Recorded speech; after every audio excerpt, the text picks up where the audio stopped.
Hey everybody, I'm Mr. Wright, and welcome to Wright at the Movies. Today, I'm talking about Star Wars: The Force Awakens. It stars Daisy Ridley, John Boyega, Oscar Isaac, Adam Driver, Carrie Fisher, Harrison Ford, Mark Hamill, and maybe some more familiar faces. And it's directed by J.J. Abrams. And don't worry, this review is spoiler-free. I remember the day I read that Disney bought Lucasfilm and Episode 7 was coming. And that was 3 years ago. And everything that came out about it after that just made me more and more and more excited. They're shooting on film. They're using practical effects. They're bringing back the original cast. They're listening to the fans and their complaints.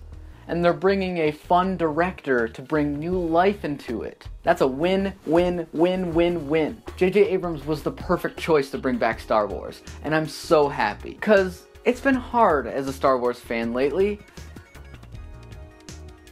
You love these movies. You love these movies a lot. And you also have to acknowledge that some of them you don't love very much. You still love these movies. You still want to see more, and you still believe they can be good. And J.J. Abrams believed they can still be good. And they can. And guys, it's good. It's really good. It's everything I could have possibly wanted it to be. When those lights dimmed and the opening title crawl started, tears started to stream down my face, and they didn't quit for the whole movie. From the very first frame, I could tell this is Star Wars. Who are you?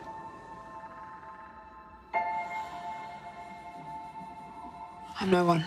We follow our new characters like Rey, who's a small-time scavenger, and Finn, who's a former stormtrooper, and he's having second thoughts.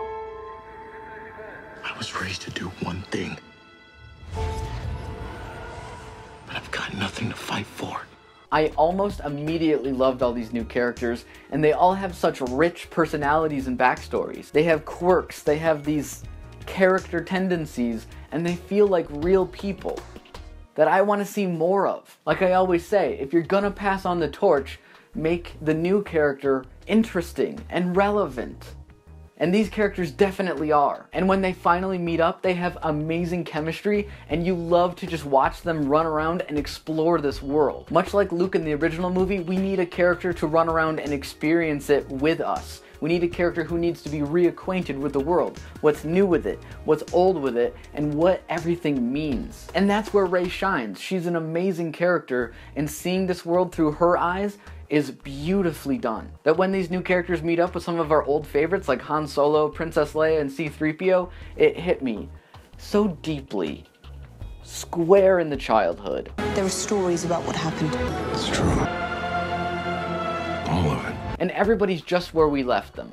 Han and Leia are older, they've grown up, they've changed, things have happened, but they're still the characters we know and love. We find, of course, that there's a new power trying to take over the galaxy, the First Order, and their enforcer, Kylo Ren. Nothing will stand in our way. I will finish what you started.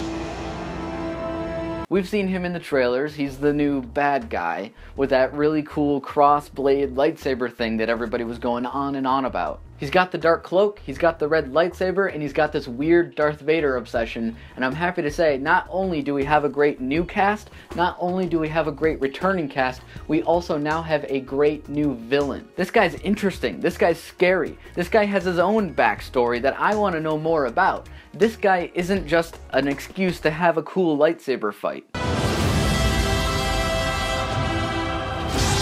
All of these new characters are fun and exciting and cool, and now that they've passed on the torch, I'm excited to see them take that torch and run with it.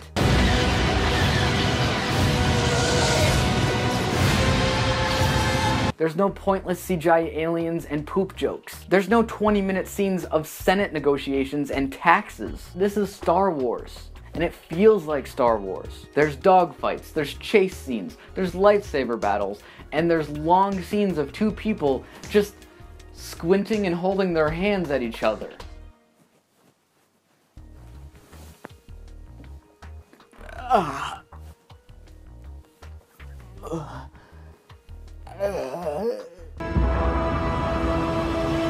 I loved The Force Awakens, but of course it does have its flaws like any movie. It calls back maybe just a little bit too much to the original movie, instead of standing on its own. And it seems to rush through some of the details on what happened in this 30 years between movies.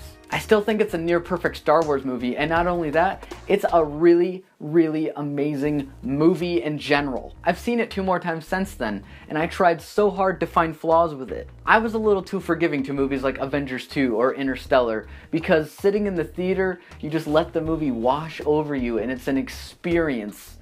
And sometimes I don't think about some of the stuff that doesn't quite line up. But I'm telling you, I strongly believe there is not much wrong with this movie. It's exactly what I wanted to see, and it's exactly what the franchise needed. I promise you, Star Wars Episode 7, The Force Awakens, is a great movie. For old fans and new fans alike, this is Star Wars. I give Star Wars The Force Awakens 2 thumbs up. Did you see Star Wars The Force Awakens? What did you think? Comment on your spoiler-free thoughts below. And thanks for watching, guys. I'm Mr. Wright. Please remember to like and subscribe, and I'll see you guys next time.